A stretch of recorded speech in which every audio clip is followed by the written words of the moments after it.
Halo sahabat Budi, Assalamualaikum warahmatullahi wabarakatuh. Kali ini kita akan membahas masalah yang sering terjadi kepada teman-teman dan yang lainnya, yaitu kenapa sih kok ikan gurame kita pertumbuhannya lambat dan cenderung akan gagal nanti pada akhirnya, dan banyak yang mati dan bla bla bla.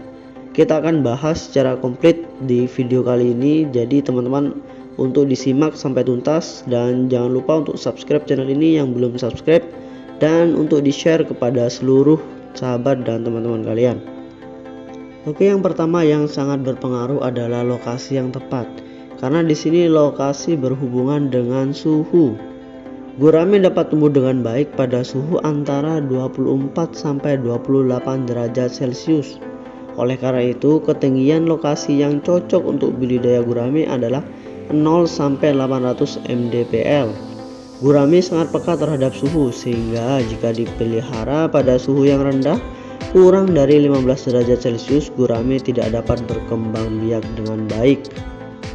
Dan yang kedua adalah pemilihan bibit yang sehat.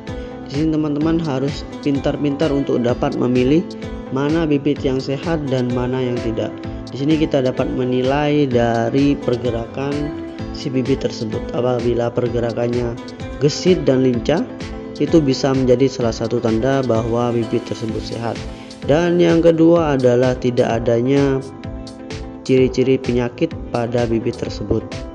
Dan yang ketiga dalam pemilihan bibit adalah jenis gurame itu sendiri.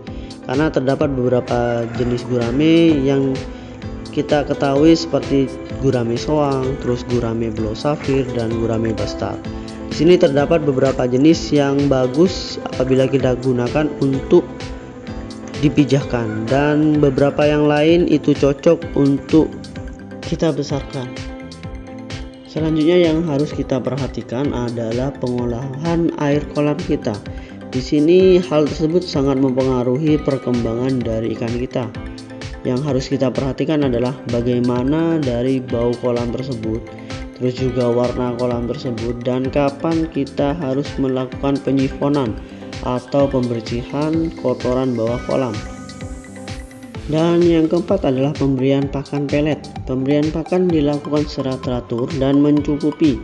Jumlah pakan yang diberikan sebanyak 2-3% bobot biomasa yang diberikan sebanyak 2-3 kali sehari.